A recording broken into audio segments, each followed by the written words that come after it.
Hello, it's Katie Colson here. Welcome back to my channel, and we're going to talk about one of my favorite things in this entire world.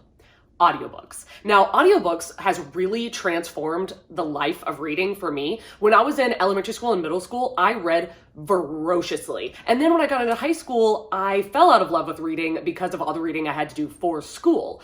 But then when I got into college, I discovered audiobooks, and that changed everything. And then Libro, which is an Audible alternative where instead of giving your money to Jeff Bezos, you can give your money to whatever bookstore you want to promote. So by using Libro, you can connect it to any bookstore you feel. If you want to support an LGBTQIA plus bookstore, if you want to support a BIPOC bookstore, anything, you can do that with Libro. This is not sponsored, but I just love Libro, and I do have a link below where if you use it, you can get a free audiobook, and it also gives me a free audiobook, so it is truly a win-win. So if you want to use it, that would be amazing. But what I'm going to do is tell you about a bunch of audiobooks that I adore that I think are very much worth your time. Editing Katie hopping in real quick to say that I forgot to tell you that there is a part 1 of this favorite audiobooks video, and I made it like 1 or 2 years ago, and I'm going to have this as a continuing series whenever I feel like I've accumulated enough audiobooks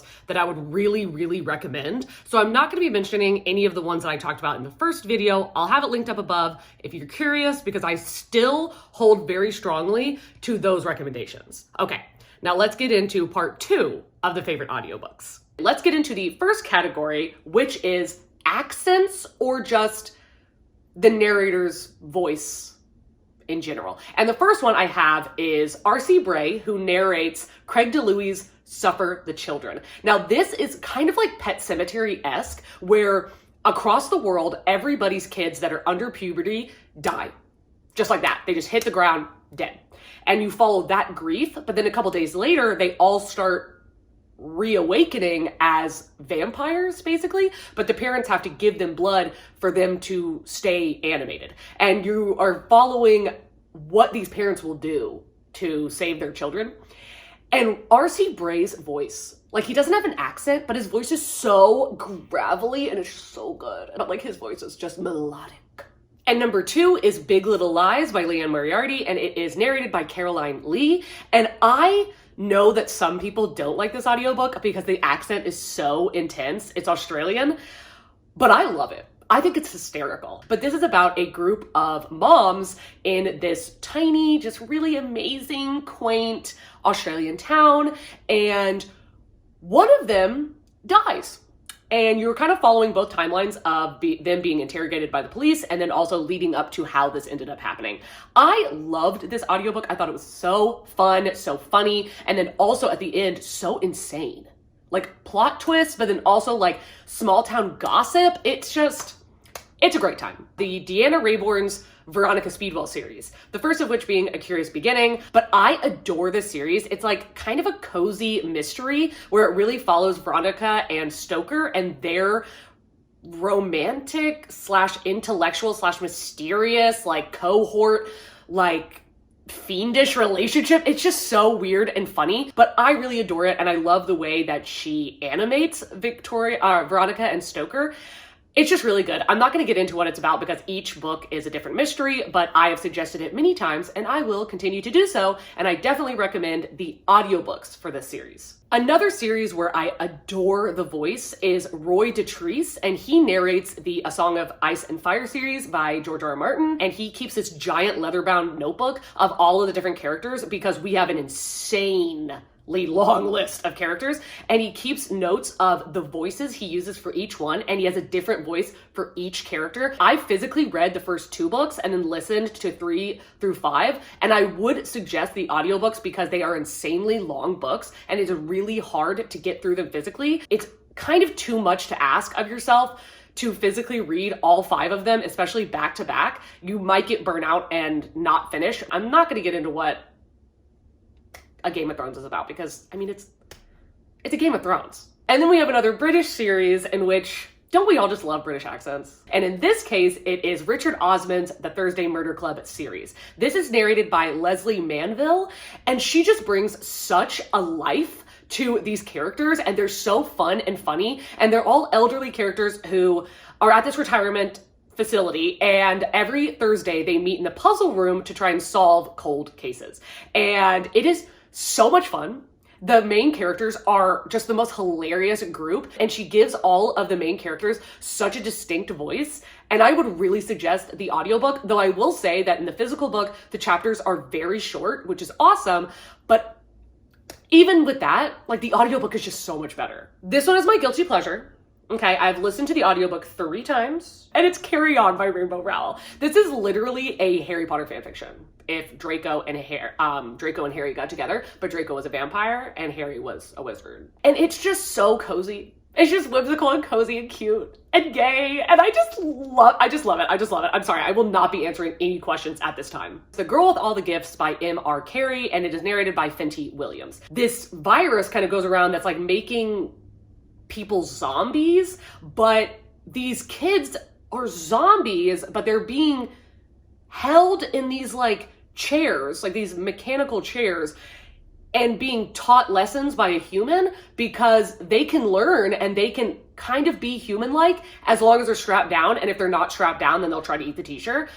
And one of the, like, our main character is this young girl who does not have that overwhelming urge to eat humans, and she's like one of the only zombies that is not affected in this way. And then there's an outbreak where everybody escapes, and her teacher takes her and protects her because the guards are trying to kill all the zombies, and they run off into the woods. And it is so good, and I definitely recommend this book. The last audiobook that I have that I suggest over the physical book, solely because of the narrator's voice and how they inflect their words, is Mark Zuzak's The Book Thief. It's the way that he talks in his baritone voice, because if you don't know, The Book Thief is narrated by Death, and it's following World War II, where this little girl is stealing books because the Nazis are trying to burn all the books, and she's trying to learn how to read and how to write because she loves stories.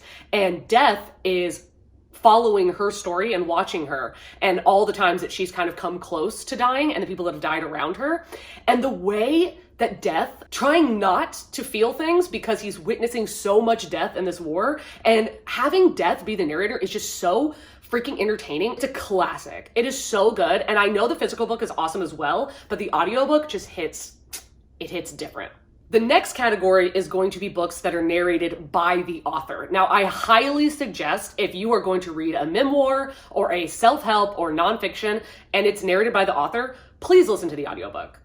Why would you not want to hear them telling you the story rather than reading their story? It's their story, especially if it's a comedian or an actor. They just put so much drama and emphasis into the book. One of which is my highest recommendation, is I'm Glad My Mom Died by Jeanette McCurdy. If you don't know about her, she was a young child actress and she was on the show iCarly. But what nobody knew until she came out with this book is that her mom was emotionally abusing her, and she wanted her to be an actress, and Jeanette did not want to be an actress, but she wanted to make her mom happy, and her mom wanted her to stay a child, so she bathed her until she was 16 years old. She forced her to be in a car seat until she was 18. She was on strict, like, eating disorder rules. She weighed herself 3 times a day. It is harrowing and heartbreaking listening to Jeanette tell this story and go from her childhood up until now, and her mother battling cancer and passing away, and how that relief that Jeanette had in her life from that.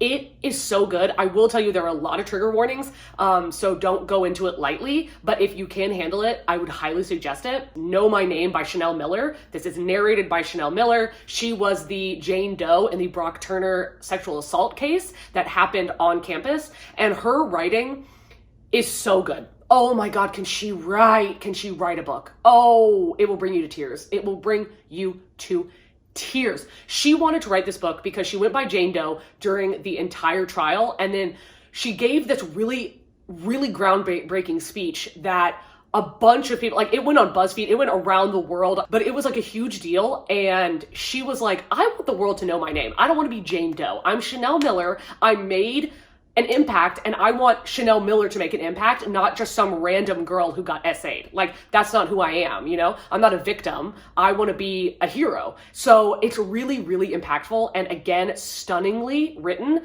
but do not read it if you don't want to read about essay. Like, I'm telling you right now, please don't. And then I have a small like subcategory for nonfictions that are not narrated by the author, but are still fantastic audiobooks. Now, the first one I've talked about a million times, and it's The Stranger Beside Me by Anne Rule. She was a true crime journalist, and she had been a suicide hotline prevention, like call person, and she would work the overnight shift. And the only person who would work the overnight shift with her was Ted Bundy. For years and years, they were together 5 days a week, overnight, like 8 hours a day, 5 days a week, and they became best friends. And then she started reporting on the Bundy murders years and years later, and her colleagues are like, oh my God, that kind of sounds like your friend Bundy. And she's like, no, it's not. No,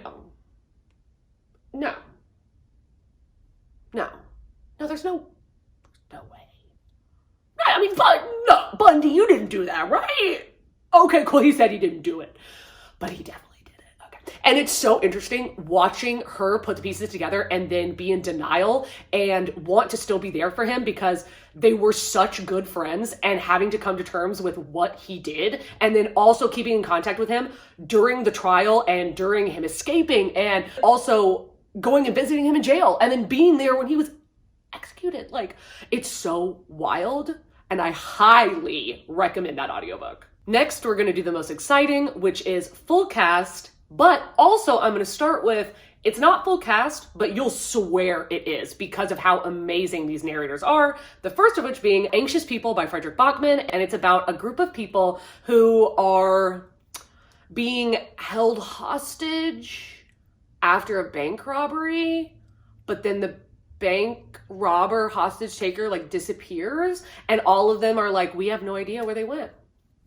We're just as confused as you. We don't know what you're talking about. And you follow each of them and how they are such messed up people, but that's because all human beings are messed up. They are, all of them. And even when the characters annoy the shit out of you because they're so messy and dramatic and annoying, they're honestly people you've met in real life, and you've been these people at certain parts of your life. And when you realize that, it's very humbling and it's very heartwarming. And I really suggest it, and it will make you cry. I'm serious, it will make you cry. There's a couple that I mentioned before that I would repeat here, but I don't want to repeat books. So we're just going to move into full cast. Six of Crows.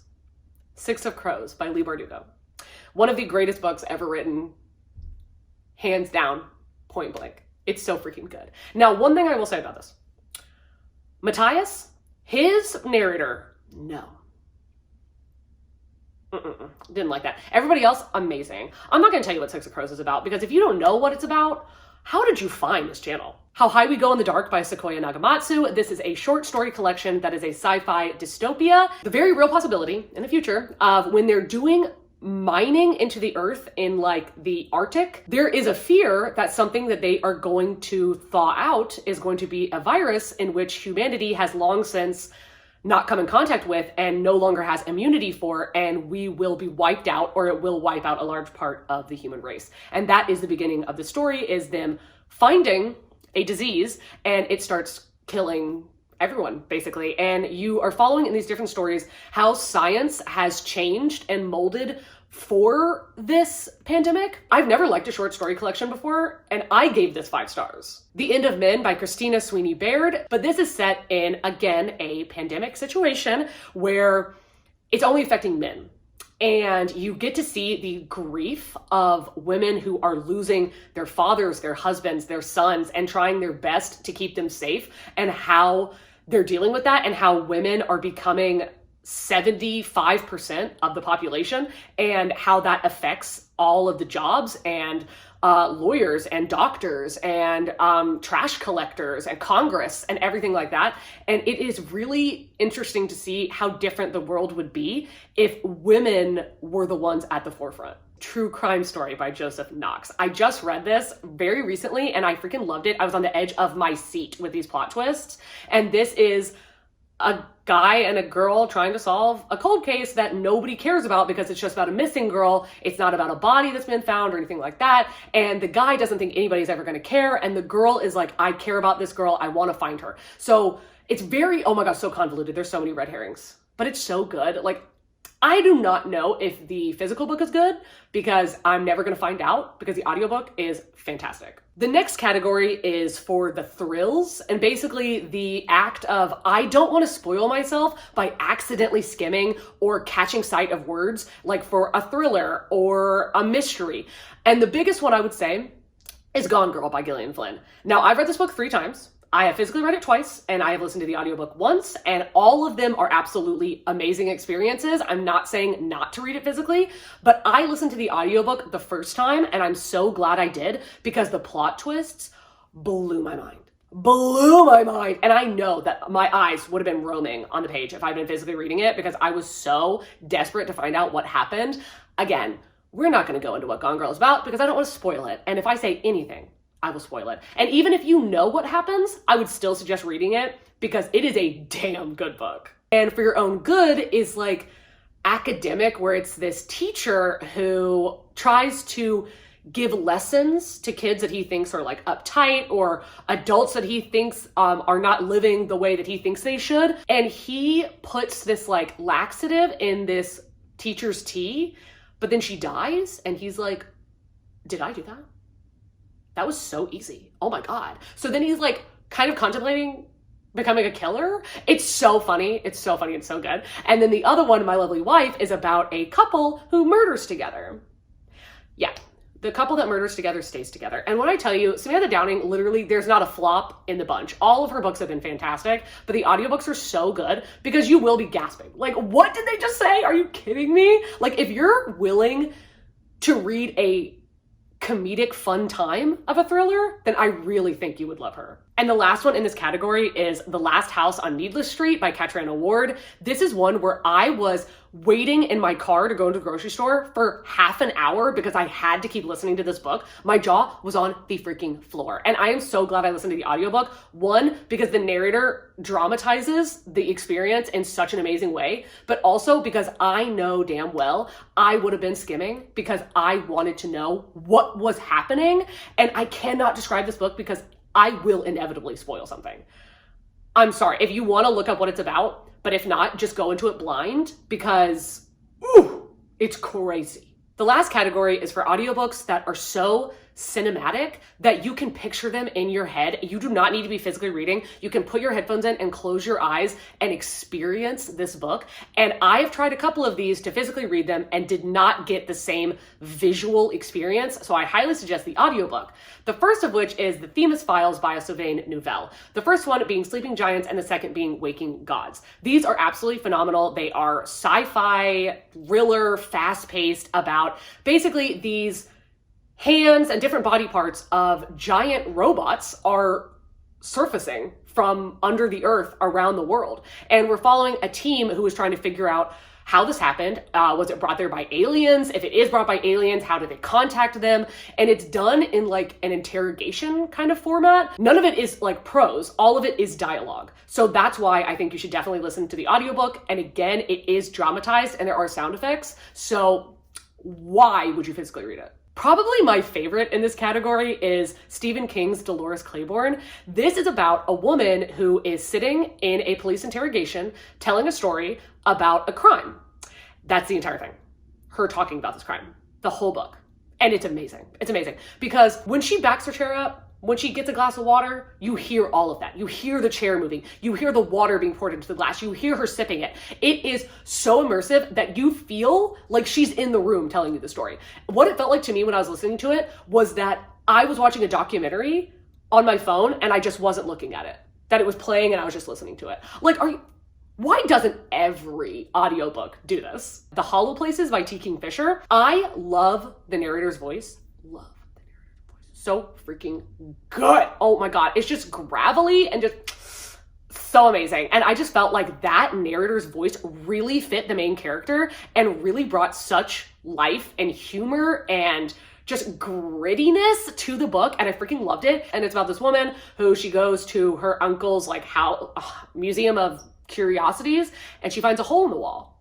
And when she looks inside the hole in the wall, it goes really far back. And she's like, but the wall ends here. How is this happening? And they bust down into this wall and it leads to a corridor that leads into on and on and on and on and on and on. It's very scary. It's very scary. But the audiobook is so freaking good, and it is really funny, in my opinion. We all know that I couldn't have this video without talking about Slewfoot by Bram. This is a book about Abatha, way back in the day, okay? When women were just slaves to their husbands. And she and her husband have this farm, and it's being sold out from under them, and they're told, like, if you can't pay so-and-so and so-and-so money, then we're gonna take the farm. And her husband suspiciously dies. And then out of nowhere, Samson, this demon daddy, is arisen from this occurrence. And he goes to Abatha and he's like, who am I? And she's like, I was about to ask you the same question. Also, what are you? Why do you have goat legs? Like, what is going on? And he has magical abilities, but he doesn't remember how he got there and what's happening. And he sees that she's struggling, trying to make these crops go. And he's like, you seem like a nice lady. You know what? If you help me figure out who I am, I will help you basically put magical steroids into your crops and help them grow. And she's like, I am down for that, please and thank you. And they form this like really weird like friendship. And there is a part in the audiobook where the narrator sings an entire song. And when I tell you it's stunning, it's stunning. The Weight of Blood by Tiffany D. Jackson. This is a Carrie retelling where instead of Carrie just being bullied for being on her period, it's actually a girl that is mixed race, and her father, which is fanatical, religious fanatic, tells her that no one can ever know that she had a black mom. No one can ever know. That's the worst thing that could ever happen to her. And one day she goes to school, and during track, it rains, her hair gets wet, it frizzes up, and people realize that she is mixed race, and brutally bully her, brutally. And if you've read Carrie, you know how it ends. And it basically goes along the exact same line of Carrie, Stephen King's book, but that did not deter me in the slightest. I still gave it 5 stars, and I think it is phenomenal. The Nightingale by Kristen Hanna is a stunning book. My best friend Grace physically read it and said that she liked the physical reading experience over the audio, where I prefer the audio over the physical reading because it is a book where I closed my eyes and I just pictured the movie in my head and I cried so freaking hard. Oh my God. This is World War II, and it is following 2 sisters, one who wants to go full force into preventing this war and saving soldiers and saving spies, and she becomes a spy herself. And then the other sister who just wants to put her head in the sand and doesn't want to be doing this, but her house gets commandeered by a Nazi, and she has having to live with him and then kind of fighting the war in her own way. And it's just about women in the war and how they're overlooked and overshadowed and never spoken about, and how they really did do so much for the war. And it is really well told. And again, I cried like a little baby. And then last but not least are books that I'm sure, or I know, that the physical reading experience is great. And you do not have to listen to the audiobook, but I'm here to tell you, if you were curious about the audiobook, which ones I would definitely suggest. The first of which being Amari and the Night Brothers and Amari and the Great Game by B.B. Alston. This is a middle grade fantasy where it's this girl, Amari, this little black girl, and she's so cute. And I love the narrator. And literally, like, it's her being thrust into this like fantasy FBI monster world where like she's in this like academy to like become one of the agents, and there's like vampires and werewolves and Loch Ness monsters, and there's all of this stuff, fairies, it's just pixies, all of this random stuff. And when I tell you, this book feels like a warm, magical hug. It is so freaking cute. On the opposite side of that, And Every Morning the Way Home Gets Longer and Longer by Frederick Bachman. I physically read this, sobbed my eyes out, harder than I've ever cried in my life. Listened to the audiobook, I literally had to lay on the ground because I could not breathe. I was crying so hard. I'm not over dramatizing that. I really did. It is so freaking sad. It's about this grandpa who's going through dementia, and he is trying to explain to his grandson, who's his best friend, what's happening to him and getting him prepared to say goodbye to him. I cannot tell you how much this broke me. If you don't cry reading this book, what's wrong with you? The Echo Wife by Sarah Gailey. I'm literally just saying this because Z Sands is the one who narrates it, and I'm obsessed with her voice, like obsessed with her voice. I don't even need to tell you what the book is about. It doesn't matter. Her voice is stunning, and if you don't like the sound of her voice, don't read the book. You by Caroline Kepnes. This is told from the perspective of a serial killer. But it's so funny. It's so funny. Like, I'm sure you've seen the show or you've read the book, and if you haven't, where have you been? But also, the narration is great because it's literally like you're friends with Joe and you don't condone what he's doing, but you also kind of don't want him to stop because it's so funny and you kind of love it, but you're like, oh my God, am I sick? Like, what am I talking about? So I recommend it, but don't talk to my therapist. My Dark Vanessa, this is a really hard one to recommend, even though I think it is a stunning book and it is incredibly written. It is very hard to read. There is a lot of talk of sexual assault and grooming, and if you don't want to read that, you do not want to read this book. It is very difficult to swallow. I've had people that I've suggested it to not be able to finish it, so just know that going in. But this is basically like if you took Lolita, but you told it from her point of view, and you're following this woman from the time that she is very, very young, about like 14 or 15, up into almost 40s, and the way that she was groomed by this teacher and how she wants to view it as a romance and does not want to view herself as a victim, and how difficult that is. And she's being asked to come forward because a lot of other women are speaking out about him. And oh my God, it is a difficult one to read, but if you can read it, I would definitely suggest it. And the last one is Confessions by Kanae Manato. This is about a school teacher who sits her class down on the last day and says, I'm retiring. This is the last time that you're gonna see me, but I wanna say something to you before I go. And it's that her daughter, who had passed away a couple months before, she says, I know that 2 of you killed her, and I am gonna reveal to everybody who it was, and I'm gonna get my revenge. And each chapter is from a different person's point of view on what happened to this girl and how some of these kids were involved and how she enacts her revenge. And oh my God, each chapter ends with the most crazy shit. It's insane. So physically reading it, amazing. Listening to it, amazing. Amazing. Both are so good. So you can go either way with that one. But that's gonna wrap it up because I swear to God, I need a drink of water because my mouth is so dry.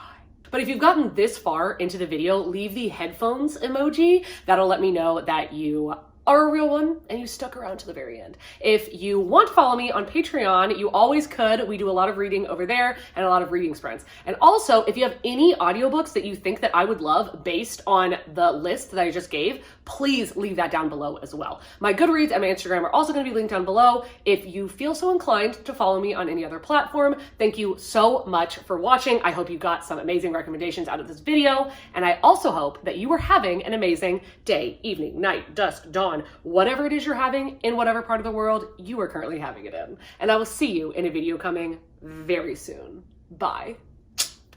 Looking for pain, pulling a mob, pushing a train. I'll never stop, stick to a lane. Pick up the pieces and go rearrange. I'll be the best above all the rest, put me to the test. Expect nothing less, you check as I'm chess, what's happening next? You got the venom, a tangible weapon, no coming in second. This life is a lesson, he got a new engine from pain, it's a blessing. New focus, no guessing, just bold and obsession. All in his possession, you got their attention. Now leave an impression and take a redemption. Just kill, no discretion, your mind is a weapon.